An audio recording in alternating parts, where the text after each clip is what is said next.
Hello everyone, this is Highlander58 on the AT with Nomad.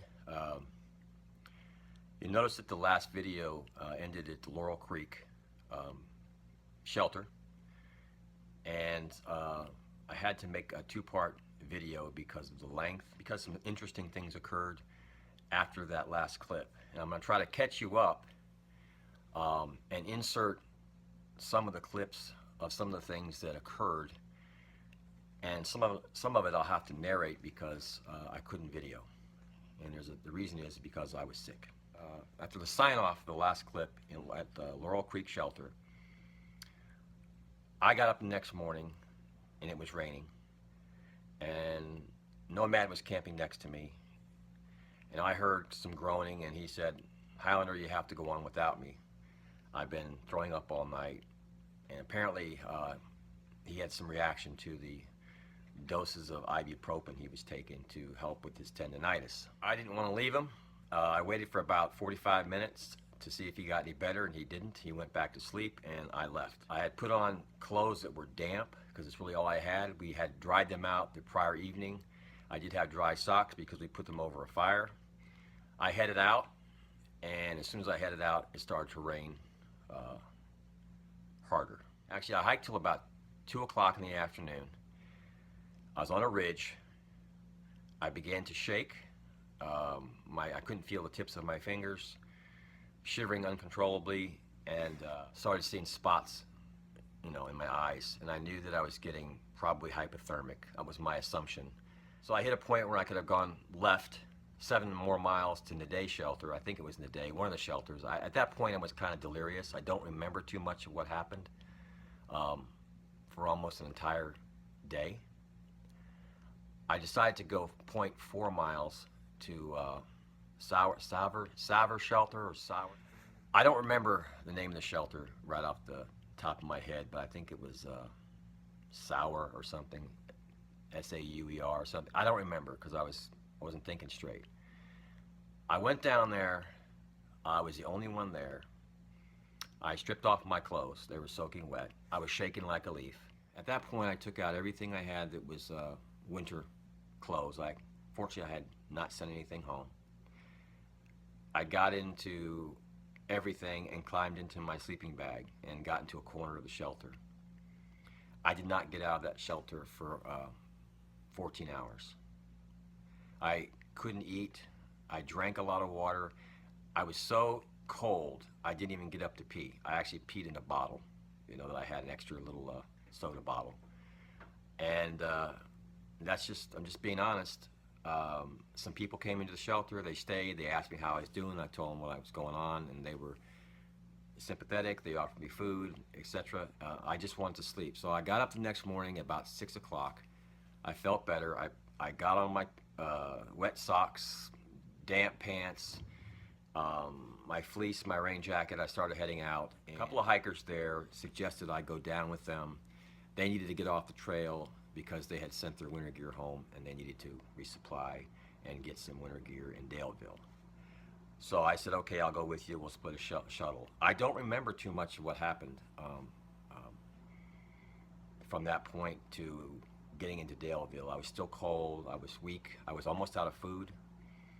And we hiked, I think, six hours maybe, across the very sketchy ridge line toward, I want to say it was toward, we were hiking toward Catawba Grocery, and we got picked up there. So,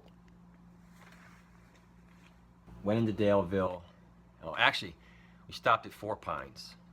It was in that area, the Catawba Four Pines area, and I met up with Nomad. I had no idea that he had made it there.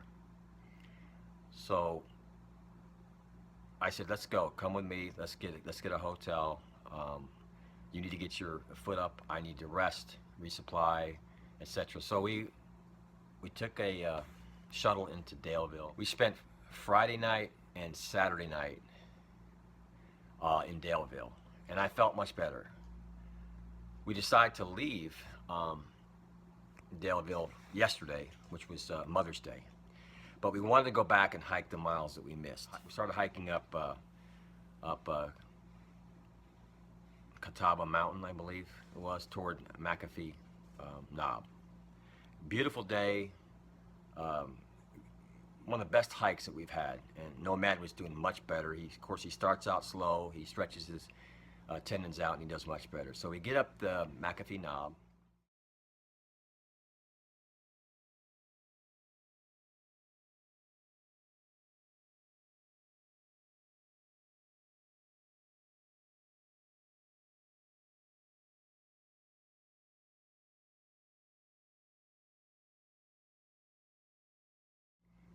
And wonderful, windy, but we had lunch up there. We took some great photos. We talked to a lot of people up there. Hello everybody, this is Highlander58 on the AT with Nomad right behind me there. You can see him in the screen. It's about 12:30. Happy Mother's Day, by the way. It's Sunday, May 8th. So we are just climbing down from McAfee Knob, and we're heading down to Tinker Cliffs.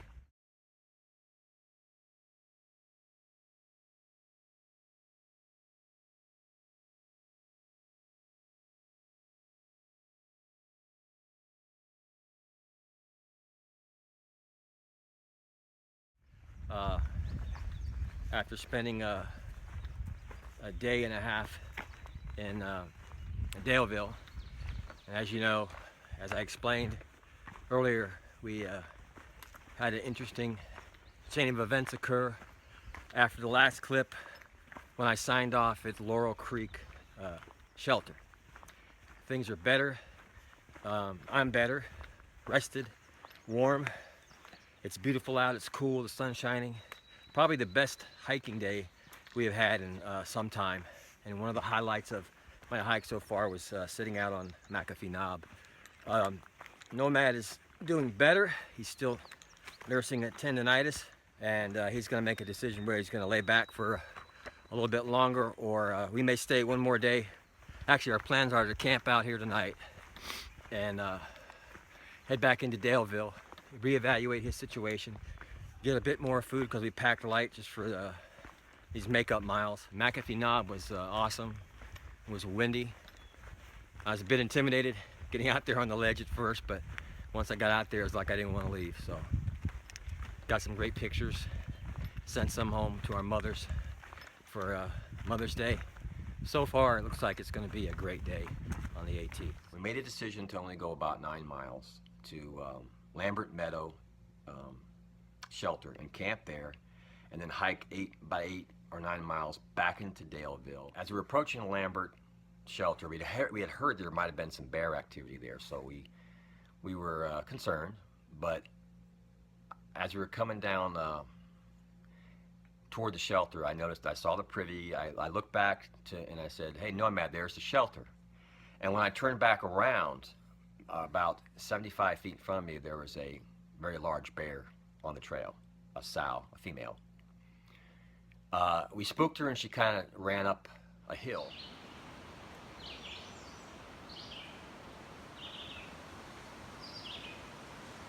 Two of them. 3 of them. Come on, there's a cub in the tree. Right behind her was another large bear. I'm assuming it was maybe a yearling. It was about the size of her. And then there was another smaller one. And then there was a cub, and the cub was up in a tree. So of course we were concerned, but we needed water, so we hiked down into the shelter, and we kept watching each other's back. We had our cameras out, and we got our water, but as we were walking past the shelter, we noticed a pack.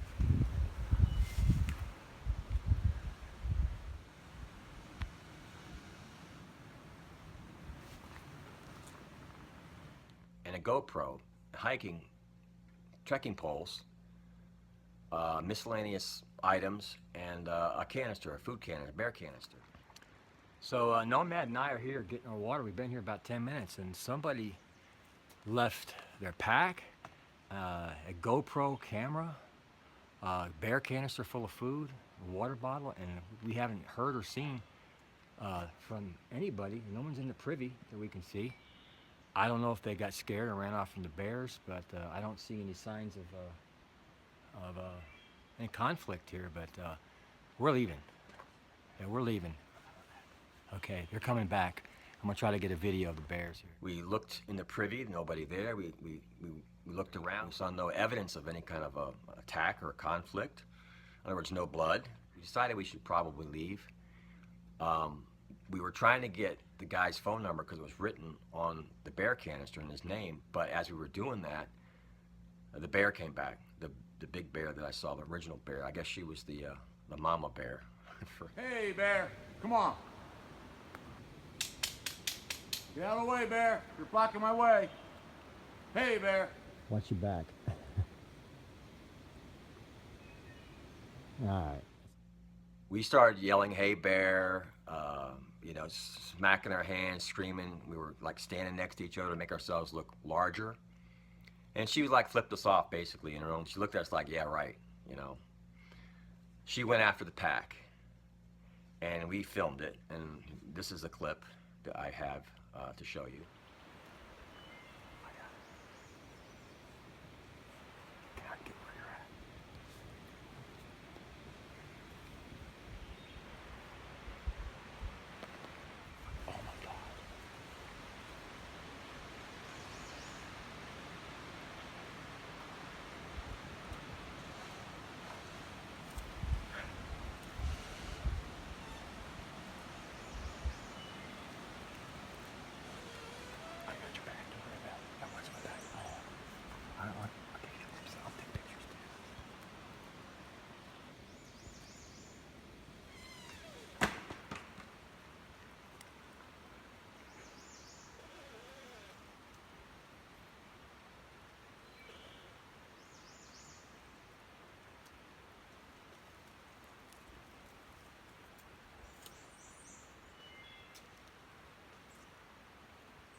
And then we decided, because the other bears were sitting in different spots around us, it's almost like they had planned this out.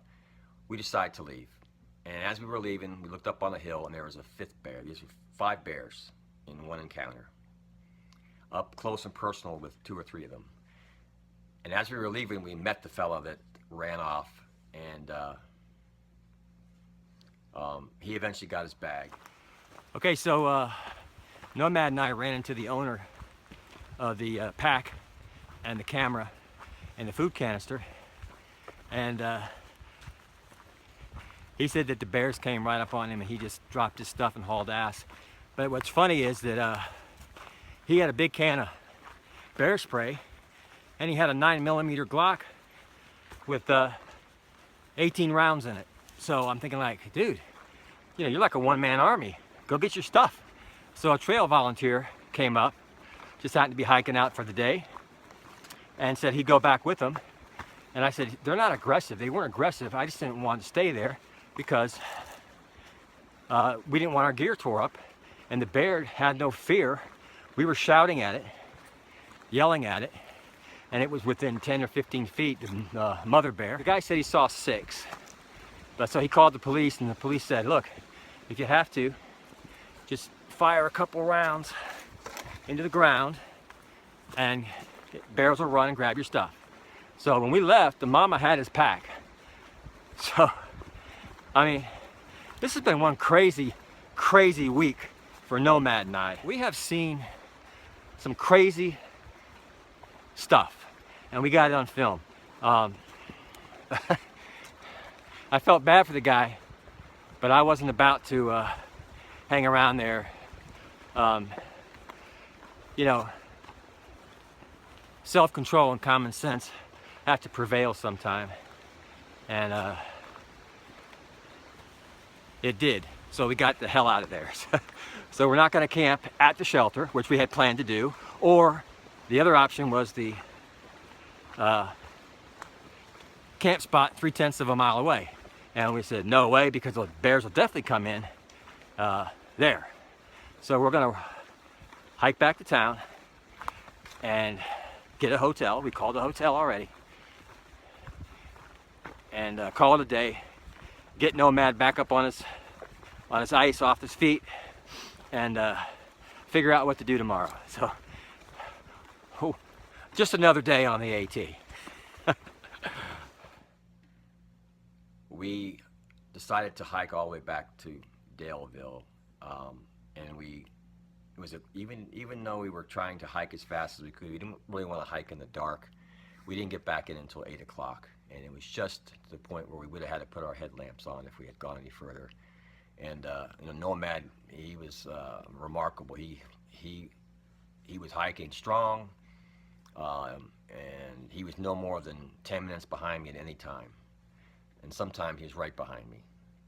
So we got back into Daleville. We checked into the hotel, and we're going to take another 0 here to give Nomad more of an opportunity to get through this tendonitis, because I